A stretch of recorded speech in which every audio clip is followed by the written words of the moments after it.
नमस्कार जंटी में स्वागत है आपका। मैं हूं योगेंद्र। आप देख रहे हैं एक मुलाकात में हमारे साथ हैं कर्नल DS लोहा मरोड़। कर्नल साहब आपका जंटी में बहुत बहुत धन्यवाद साहब आपका। कर्नल साहब का एक लंबा समय अपने सैन्य जीवन का या कहें कि सैन्य कार्यकाल का कश्मीर सहित कई जगह पे इन्होंने बिताया और खास बात यह रही कि डिफेंस में पहले व्यक्ति हैं जिन्होंने PhD की। और ये सौभाग्य की बात है कि इनकी पुत्री उन्होंने भी उसी लाइन को पकड़ते हुए PhD की है आतंकवाद पे, टेररिज्म इन पाकिस्तान। वर्तमान में जिस तरह की स्थिति भारत और पाकिस्तान में है उसी को ध्यान में रखते हुए जन टीवी का एक खास एपिसोड कहेंगे एक मुलाकात में, जो वर्तमान परिस्थितियों पर क्या हालात हैं, इसके क्या इंपैक्ट होंगे इन फ्यूचर, और क्या किसी ने इसमें कुछ गेन किया या खोया, क्या परिस्थितियां रही, क्या रहा, तमाम चीजों को हम छूने की कोशिश करेंगे। लोहा मरोड़ साहब, में पहला सवाल जो मेरा आपसे है वो ये है कि दोनों मुल्कों के सामने असामान्य स्थितियां हमेशा बनी रही। 1947 में जब दोनों मुल्क एक हिंदुस्तान से अलग हुए, लेकिन वर्तमान की अगर बात करें तो इसे किस तरह से देखते हैं? जी देखिए, जो प्रेजेंट परिस्थिति चल रही है देश की और जिस तरह से हमने उग्रवादियों के खिलाफ पाकिस्तान ऑक्युपाइड जम्मू एंड कश्मीर के अंदर हवाई हमला कर करके उनके 12 टेररिस्ट कैंप को ध्वस्त किया है। ये कार्रवाई मेरा मानना एक सैन्य कार्रवाई है जो उग्रवाद के खिलाफ हमारे ही इलाके में पाकिस्तान कंट्रोल करता उसमें की गई है, जो एक सही कार्रवाई थी। इस कार्रवाई को करने में देर की भारतीय सरकारों ने और तंत्र ने, पर देर सही कार्रवाई न। इस कार्रवाई के साथ जैसे आपने पूछा कि पहलू और आयाम बहुत हो सकते हैं। अब जैसा आपने देखा कि जब ये कार्रवाई हुई तो अगले दिन सुबह पाकिस्तान की तरफ से F-16 एयर स्पेस वायलेट करते हैं, और जैसा मुझे ज्ञान है शायद ये पहला एयर स्पेस वायलेशन है दो न्यूक्लियर पावर स्टेट के बीच में, अगर ये सही, जैसा मैं मानता हूं सही है, पहली बात।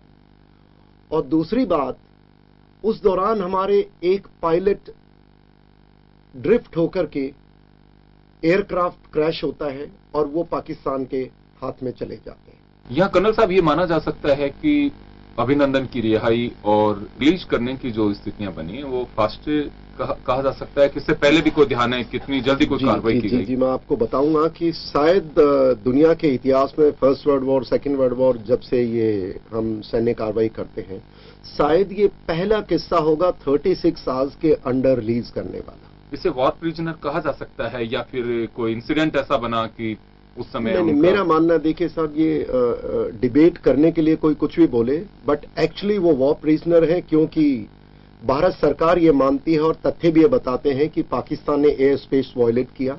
और जितने मुझे सेना के माध्यम से आज जितना भी मेरे को खबर है उसमें ऐसा है कि जब उन्होंने F-16 स्ट्राइक करने के लिए आए, हमारी एयर स्पेस वायलेट की, तो इन्होंने उनको खदेड़ने के लिए पीछे कार्रवाई की। और क्या होता है कि जब इतनी स्पीड से जाते हैं एयरक्राफ्ट और जब उनको टारगेट दिया जाता है तो पाकिस्तान की तरफ मुड़ गए थे। अब मुड़ते पे इन्होंने फायर करके, और जब उस पर फायर किया तो जो उसके रिकोशिया निकले F-16 के, उनका इनके एयरक्राफ्ट के स्क्रीन पे लगा, बताते हैं, और उसके कारण इनका एयरक्राफ्ट क्रैश हुआ।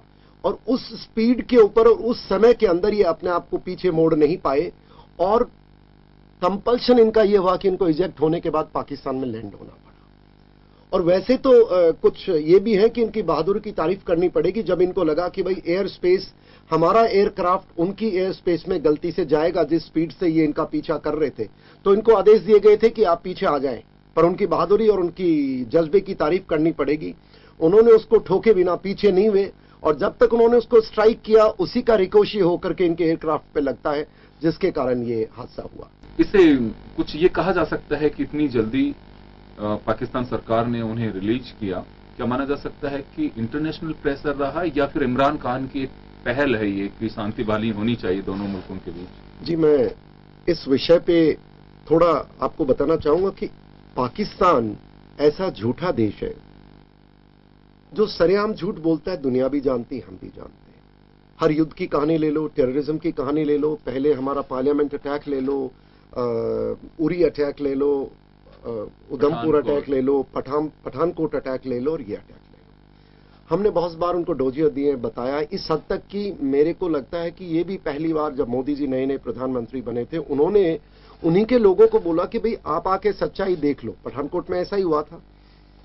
उसके बाद भी इन्होंने कुछ नहीं किया। मैं एज ए मिलिट्री, हमारा एक पॉलिटिकल फेल्योर कहें या फिर हम भी पहल कर रहे थे उस समय, ये कहा जाता है कि बुलाना ही नहीं चाहिए था, जब पाकिस्तान पे हमने भरोसा क्यों किया? मैं ये गवर्नमेंट का मसला है। एज ए मिलिट्री मैन मैं इसमें कुछ ज्यादा आपको राय नहीं दे पाऊंगा कौन फेल था कौन पास था, पर मेरा मानना है कि उनको बुलाना उचित नहीं था।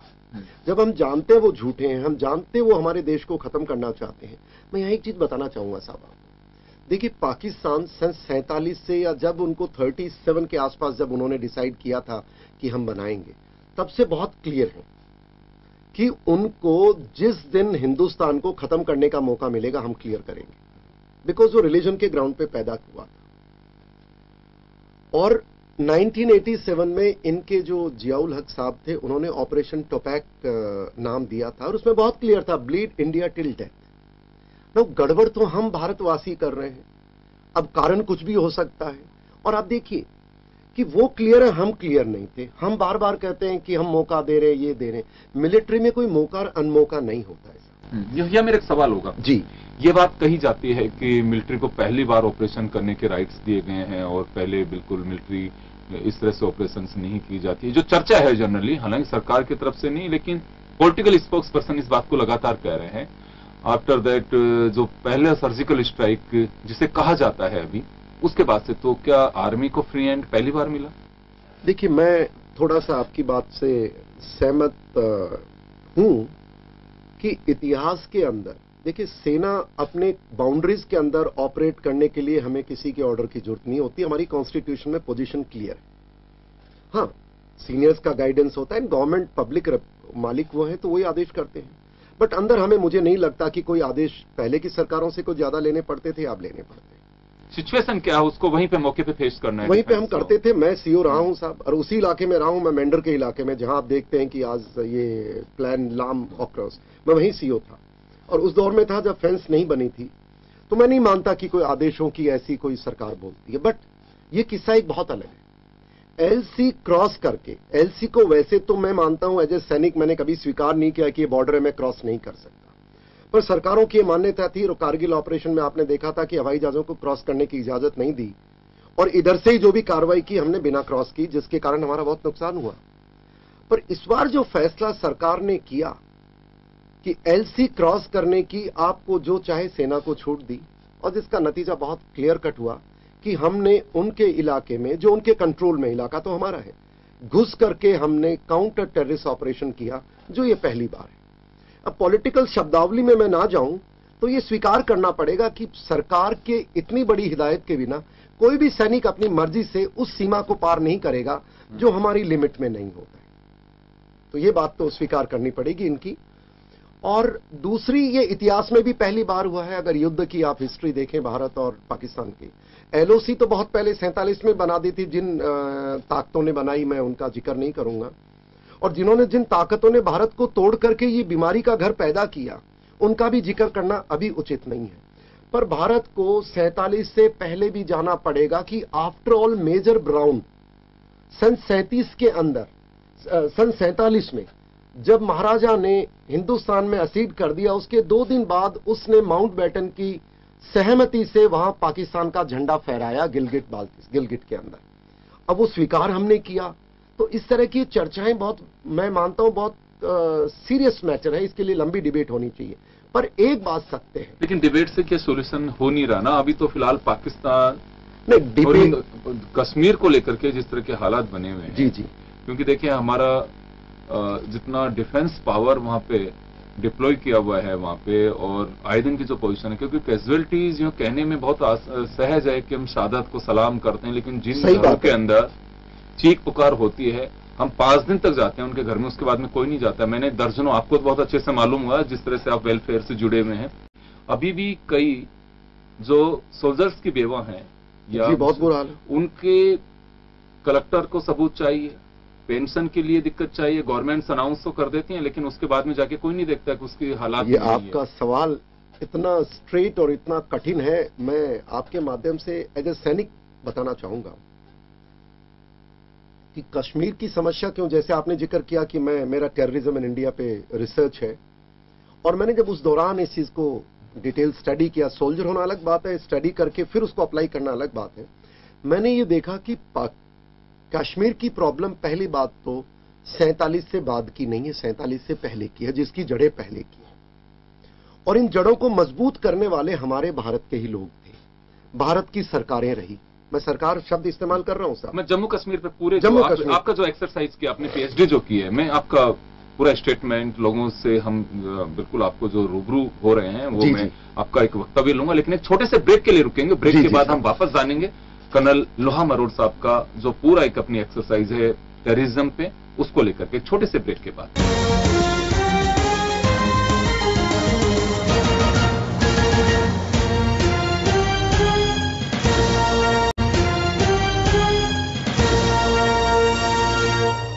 ब्रेक के बाद एक बार फिर आपका स्वागत है। आप देख रहे हैं एक मुलाकात में हमारा एक खास एपिसोड भारत पाकिस्तान के बीच जिस तरह की तनाव की स्थितियां बनी है उसको लेकर के है, और कर्नल डीएस लोहा मरोड़ जिनका सैन्य काल में, अपने कार्यकाल में एक लंबा वक्त कश्मीर की वादियों में गुजरा, वहां के एरिया में गुजरा। तो कर्नल साहब, आपने एक बात कही कि कश्मीर की जो समस्या है नई समस्या नहीं है, और आपने जब स्टडी की है इस पे, जिस तरह से आप आतंक की बात कर रहे हैं, तो क्या माना जाए, आपने कहा कि सरकारों का काफी रोल रहा है इसमें, तो सरकारों के रोल को किस तरह से देख रहे हैं आप? जी देखिए, मैं एक मिलिट्री सोल्जर आदमी हूं, और मैं आपको एक चीज बताना चाहूंगा कि कश्मीर की प्रॉब्लम को जो लोग इस कलर ऑफ द ग्लास से दिखाना चाहते हैं कि ये 47 के बाद की है, बहुत गलत है। ये समस्या पुरानी है, और जिन ताकतों ने कश्मीर समस्या को जन्म दिया, वो ताकत खंडन से पहले भी पावर में थी, और खंडन के बाद भी उनमें भारत में उनकी ताकत रही, और मैं मानता हूं आज भी उनकी ताकत मौजूद है। सरकारें विभिन्न प्रकार की आई, एक पार्टी की आई, दूसरी पार्टी की आई, जो कोएलिशन गवर्नमेंट्स आई, मिलिट्री में प्रेसिडेंट रूल आया, पाकिस्तान की तरफ भी डेमोक्रेसी आई, मिलिट्री रूल आया। मैं ये मान के चलता हूं सब के सब इसमें दोषी हैं। इनकी कहने की बातों में अगर सच्चाई होती, मैं पुरानी बात में लंबा समय नहीं जाऊंगा, 87 के अंदर अगर गलती एक पॉलिटिकल पार्टी से होती है, दूसरी पॉलिटिकल पार्टी पावर में आती है, और फिर अब्दुल्ला जी वहां आते हैं, और 90 के अंदर रातों रात 4.5 लाख हिंदुओं को निकाल के भेज दिया जाता है। और भेज दिया नहीं जाता है, कत्ल करके, रेप करके, मानसिक साइकोलॉजिकल उनको इस तरह मार दिया जाता है कि वो आवाज उठाने में काबिलियत ना रखे। उसके बाद मिलिटेंसी आती है, आज तक मिलिटेंसी से हम रूबरू। सरकार और विपक्ष जब चुनाव लड़ने जाती है तो कहती हैं कि हम ऐसा करेंगे, हम ऐसा करेंगे। मेरा सवाल बिना इतिहास में जाए हुए, आप एक न्यूज के ऊपर एक हमारे स्तंभ के माध्यम से बात पहुंचा रहे हैं। मैं एक सैनिक के नाते और एक इस विषय पे, जैसा मैंने बताया कि बहुत लंबा समय मेरा स्टडी एंड मैं इसमें रहा हूं, कुछ सवाल मैं आज की प्रेजेंट जो इनकम्बेंट है उनसे लेना चाहूंगा। पहली बात तो मैं बधाई देना चाहूंगा इसी जगह बैठ करके कि शायद जो प्रेजेंट प्रधानमंत्री महोदय पहले हमारे इतिहास के अंदर ऐसे नेता हैं जिन्होंने फैसला लिया कि इनको ठोकना है। पहली बात बधाई के पास है। पर दूसरी बात, कुछ मैं उनसे भी सवाल, उनसे ज्यादा उनकी सरकार पे क्वेश्चन मार्क है मेरी तरफ से, कि आप कहते हैं कश्मीर की प्रॉब्लम को हल करेंगे, हमें पावर में आने दीजिए, राइट। मैं मानता हूं कि भारत की जनता ने ऐसा समर्थन कभी नहीं दिया कश्मीर की समस्या के लिए, जो मेरा मानना है। उसमें उन्होंने बीजेपी को, हाँ बीजेपी को, और शायद हो सकता है मैं बीजेपी कम कहूंगा, मैं मोदी जी कहूंगा, क्योंकि एक उनके पीछे लोग हैं, उनके पीछे आज मैं भी अपने आप को मानता हूं। उन्होंने कहा था कि 370 हम हटाएंगे, 35 से हटाएंगे, नंबर 1। नंबर 2, उन्होंने कहा था कि जितने भी देशद्रोही ताकतें उनको हम जेल में डाल देंगे। और नंबर 3, उन्होंने कहा था कि जो हिंदू कश्मीर के जो बाहर निकाले गए सबको हम विस्थापित करेंगे। मैं कई बार मीडिया में भी जब चर्चा में आता हूं, तीनों सवाल में उनके जो लोग बाग चर्चा करते हैं सरकार में, मेरे लिए कांग्रेस बीजेपी दोनों बराबर हैं, पर मैं सरकार से सवाल उठाता हूं कि इन सवाल के जवाब दीजिए, आपने क्या किया। और यही कहा मैंने, मेरे को जवाब अभी तक नहीं मिला। मैंने एक चीज गुजारिश की, थोड़े दिन पहले मुफ्ती जो पुरानी सीएम रही हैं, वो कहती हैं कि 370 और 35 से खिलवाड़ हुआ तो कश्मीर में कोई झंडा उठाने वाला नहीं मिलेगा। मैं उसको बताना चाहूंगा कि आप एक देशद्रोही हैं और आप एक वो इंसान हैं जो गरीब और समझदार देशभक्त कश्मीरियों को गुमराह करती। आपकी जगह होनी चाहिए जेल में। सुनिए, देशद्रोही कैसे हुई? मैं आपको बताना चाहूंगा, क्योंकि आपने, मैं इतिहास में जाने के बजाय बताऊंगा कि जब पहली बार आपकी बहन थी शायद, जिसके बदले इन्हीं मिलिटेंट्स को छोड़ा गया था। क्यों? आपको किसने हक दिया छुड़वाने का? जस्ट कि आपके पिताजी होम मिनिस्टर थे या जो भी आपके बुजुर्ग थे, वो फैसला कर लिया। क्या पार्लियामेंट में डिबेट हुआ? आप दोषी हैं। और आपने हुर्रियत वालों के साथ मिलकर क्या किया कश्मीर में? रोज आपके, और आप कहती तिरंगा उठाने वाला नहीं मिलेगा। मैं आपको कसम से कहता हूं और भारत की सरकार से कहता हूं, आज भी कह रहा हूं, आज रात को उठाइए 370 और 35 से। कोई कॉन्स्टिट्यूशन की जरूरत नहीं है, जितना मैं पढ़ा लिखा हूं। प्रेसिडेंशियल ऑर्डर लाइए, प्रेजेंट सरकार हटाइए, और कल सुबह सबसे पहला अगर भारतीय नागरिक होगा, तिरंगा मैं उठाऊंगा। मैं उठाऊंगा, ये प्रॉमिस कर रहा हूं आपसे।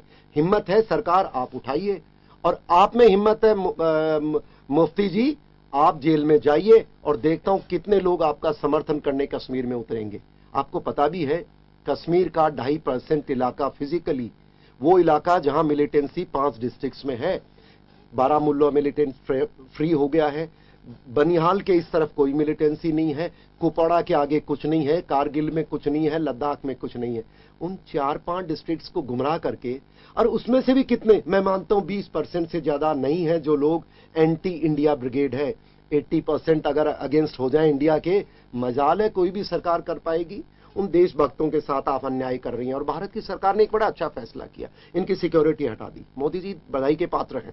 दूसरी चीज, आपने इनको जेलों में डाला, पर इन मोटी मछलियों को जेल में डालिए, शांति हो जाएगी। और ये जितने भी कैंप है, इनकी नौबत ही नहीं आएगी इनको डिस्ट्रॉय करने की, क्योंकि जब अंदर से ये ताकतें कमजोर हो जाएंगी, उस दिन बाहर जाने की जरूरत नहीं पड़ेगी। रही बात दूसरी पाकिस्तान साइड का, मैं आपको बता दूं, पाकिस्तान सपोर्ट कब तक कर रहा है?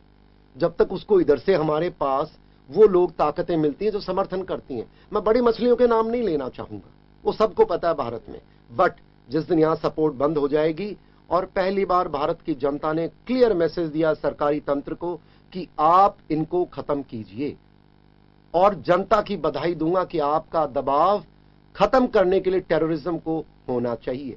सामरिक दृष्टि से सरकार उसके लिए सक्षम है, हमारे ऑफिसर्स हैं, हमारी इंटेलिजेंसीज हैं, वो काम करेंगे सब। तो कुल मिलाकर के ये कहा, अभी वर्तमान अगर स्थितियों की बात करें हम, जैसे मेरा सवाल आपसे पहले भी था इमरान खान को लेकर के जी, ये शांति बहाली की एक पहल कहें उसकी, या फिर एक चालाकी भरी एक उनका एक पैतरा है इसमें? जी साहब, आपने इतना बढ़िया सवाल किया है, जिसका सवाल मुझे बहुत बढ़िया देना पड़ेगा, आपके तर्क संगत कर पाऊं। इसमें मुझे थोड़ा ईमानदारी बरतनी पड़ेगी, हो सकता है कुछ लोग हमारी इस बात से सहमत ना हो। ईमानदारी तो आप लगातार बरत रहे हैं। नहीं, अब पता नहीं है मुझे, मैं अब समझता हूं कि ये बहुत जरूरी है। देखिए सर, इमरान खान अगर ये सच्चे होते कि मुझे शांति चाहिए भारत के साथ, तो मैंने कल एक चैनल में बोला था, मैंने उनसे गुजारिश की थी, आप अगर सच्चे हैं तो जितने टेररिस्ट के नाम भारत सरकार ने आपको दे रखे हैं, उनको हथकड़ी लगा करके उनके साथ खड़ा कर दीजिए, हम आपका समर्थन करेंगे, आपके विचार के भाव का। पर मुझे लगता आप वो करने वाले वो नहीं है। इसका मतलब उन्होंने क्या किया है कि हमारी भारत की जनता की भावना के साथ खेलने का प्रयास किया है, और वो बहुत बड़े कूटनीतिक लग रहे हैं मुझे, जैसा हो गया है। हमारा जो ध्यान था टेररिस्ट कैंप को खत्म करने का, भावना के तहत हमें बहा करके, और हम हिंदुस्तानी भावनात्मक लोग हैं, आज कोई भी चर्चा नहीं हो रही है टेररिज्म कैंप खत्म करने की। मैंने कल गुजारिश की थी सरकार से कि अगर ऐसा वो करे तो आपने करना है। उनका वैसे भी हमारे जो जिनेवा कन्वेंशन के तहत उनको देना होता है 7 दिन में। और ये पहली बार मैं देख रहा हूं उनके ऊपर दबाव, यस रहा होगा, है दबाव, जिसके कारण से उन्होंने वापसी की है। पर उन्होंने चाल बहुत तेज चली है। इमरान खान कहते हैं कि भाई मैं वापस कर रहा हूं, तो मुझे लग रहा है कहीं न कहीं भारत सरकार उनके चक्रव्यूह में ना फंस जाए। अगर भारत सरकार बिना आगे कोई टेररिस्ट कैंप के खिलाफ काम किए ये चीज को कोई तरीके से खत्म करती है तो इमरान खान की जीत होगी। और अगर इमरान खान की इस बात के जलासे में ना आकर के जो बाकी बचे टेररिस्ट कैंप हैं उनको भारत सरकार बिना खत्म किए बिना अपनी इस बात से पीछे नहीं हटता है। तो आपको लग रहा है कि अंतर्राष्ट्रीय प्रेशर ने काम किया इसमें? जी, अंतर्राष्ट्रीय प्रेशर बहुत जरूरी काम किया है। ये पहली बार अंतर्राष्ट्रीय प्रेशर में एक थोड़ा सा अलग बिंदु पे चर्चा करना चाहूंगा साहब। सामान्य जितने हमारे देश के इंटेलेक्चुअल्स अंतर्राष्ट्रीय प्रेशर सिर्फ जो पढ़े लिखे हमारे जो फॉरेन मिनिस्ट्री है उसके अधिकारियों को मानते हैं, डिप्लोमेट्स को मानते हैं, ऐसा नहीं है। आज की इस युग में, इलेक्ट्रॉनिक वर्ल्ड के टाइम में, सोशल मीडिया के टाइम में अगर आप देखें साहब, एक ये दो बड़ा अहम रोल करती है पब्लिक। और पब्लिक की भावना का जो प्रेशर पॉलिटिशियन पे आया है, और 130 करोड़ लोग बहुत होते हैं साहब दुनिया में, सारे देश को झुकना पड़ा। हमने ही नहीं कहा पाकिस्तान को खत्म करना है, इस जनता ने कहा टेररिज्म का ये आखिरी लड़ाई होनी चाहिए। क्योंकि देखिए अंतर्राष्ट्रीय प्रेशर की बात जो मैं कह रहा हूं, आपने कहा कि अंतर्राष्ट्रीय प्रेशर है इसमें, बिल्कुल है, बिल्कुल है। लेकिन अंतर्राष्ट्रीय प्रेशर जो लोग क्रिएट करते हैं या जो बनाते हैं उन लोगों की दोहरा मापदंड नहीं लगता आपको? ये सबको मालूम है कि आतंकवाद न केवल भारत के लिए मुश्किल है, पूरी दुनिया के सामने मुश्किल बना हुआ है। भारत कई बार डोजियर देता है कि देखिए इस तरह से ट्रेनिंग कैंप चलते हैं यहाँ पे, ये लोग भारत में कभी अटैक हुए हैं तो उनके मास्टरमाइंड है। अंतर्राष्ट्रीय प्रेशर जब उसे अंतर्राष्ट्रीय आतंकवादी उन लोगों को घोषित कराने के लिए जब यूएनओ में या अंतर्राष्ट्रीय प्लेटफॉर्म पे इंडिया अपनी बात कहता है तो उस वक्त ये क्यों नहीं साथ देते हैं? आपने बहुत अच्छा सवाल किया साहब। टेररिज्म पे दोहरे मापदंड दुनिया में सारे देश अपना रहे, जो बड़ी ताकतें हैं वो अपनाती हैं। जब उनके खुद के डंडा पड़ता है उस दिन वो रियलाइज करती हैं कि ये गड़बड़ हो गई। और हमारे साथ तो दोहरे मापदंड सदियों से मनाए जा रहे हैं साहब। 1192 के बाद हमारे साथ क्या हुआ? लाखों लोग कत्ल कर दिए गए। और वो टेररिज्म तो था जो उधर अक्रॉस से आते थे और हमारे लाखों लोग मार के चले जाते थे। अमेरिका ने, आप देखिए, जो ये टेररिज्म, मॉडर्न टेररिज्म आया कहां से? ये आया यूएस, आया रशिया, इन्हीं लोगों ने तो पैदा किए हैं। ये तो गरीब मारे गए अफगानिस्तान में। ये सामरिक दृष्टि से वो जगह ऐसी थी जिसके उसको ग्राउंड बना दिया गया, वरना हमें क्या, अफगानिस्तान तो हमारा था साहब। कंधार हिंदू और पीसफुल वो इलाके का वो राजधानी मानी जाती थी, और आज उसको ऐसा ग्राउंड बना दिया इन बदमाशों ने, दुनिया के बदमाशों ने, जितने सुपर पावर्स हैं उसको प्ले ग्राउंड बना दिया। और ऐसा बना दिया जब न्यूक्लियर पावर एक दूसरे को मार नहीं पाए, वहीं के गरीब लोगों को उकसा करके ऐसा उलझा दिया, आज वो एक दूसरे को मार रहे हैं। आप देखिए टेररिज्म का शिकार कौन है? भारतवासी। बाहर वाले सब नौटंकी करते हैं। अफगानिस्तान किसका? भारत का हिस्सा। पाकिस्तान 47 से पहले भारत का हिस्सा, हिंदुस्तान भारत का हिस्सा, श्रीलंका एंड ऑल दीज, ये हमारे इर्द गिर्द के लोग हैं। सब दोहरे मापदंड है। और मैं तो आज भी कह रहा हूं, आज दबाव है इसलिए दोहरे मापदंड थोड़े बाहर कम दिखा रहे हैं। मैंने कहा ना, अगर कल भारत सरकार को वो सारे आदमी दे देते हैं और पाकिस्तान कहता है कि मैं आदमी दे रहा हूं, बातों में नहीं जाना है, तो मैं मान सकता हूं दोहरे मापदंड कम हो गए हैं। पर मुझे उम्मीद नहीं लगती वो इन सबको हमारे हवाले करें। इन सब में हार जीत हमारे पॉलिटिशियंस देख रहे हैं, क्या ये देखा जाता है? मैं भारत की जनता से, भारत की पॉलिटिशियन से एक बात बताना चाहूंगा, अभिनंदन जी की रिहाई को इससे मत जोड़िए। हम सैनिक हैं, और सैनिक, ये धर्म के अंदर जो कार्रवाई होती है कानून का दायरा है। आप ध्यान केंद्रित रखिए उग्रवाद की लड़ाई को खत्म करने के लिए। हार जीत उस दिन कोई हार कह सकता, उस दिन कोई जीत कह सकती है जिस दिन POJK के अंदर कोई भी टेररिस्ट कैंप नहीं बचेगा, और जिस दिन पाकिस्तान, जिन हम टेररिस्ट को कानूनी तौर पे जिनको मानते हैं, जिन्होंने गदर किया है, वो वापस हमें हवाले करते हैं, उसी दिन हमारी जीत होगी। उससे पहले जो भी ताकतें इस मिशन को कमजोर कर रही हैं, मैं नहीं मानता हूं वो कहीं देश के साथ और जनता के साथ न्याय करेंगे। चलिए कर्नल साहब, बड़ा मुद्दा है, जब वर्षों से ये सिलसिला चला आ रहा है तो सरकारें हल नहीं कर पा रही। हम इतनी छोटी टॉक में कैसे कर सकते हैं, लेकिन आपका बहुत ही क्वालिटी टाइम जो आपने जन टीवी के साथ स्पेंड किया उसके लिए बहुत बहुत शुक्रिया। और जरूरत है इस बात की कि थोड़ी कुछ चीजें क्लियर होनी चाहिए, और क्या कुछ चल रहा है, इसके क्या इम्पैक्ट है, हम उस पर चर्चा की। बहुत बहुत शुक्रिया आपका। और एक मुलाकात में बस इतना ही, दीजिए इजाजत, नमस्कार।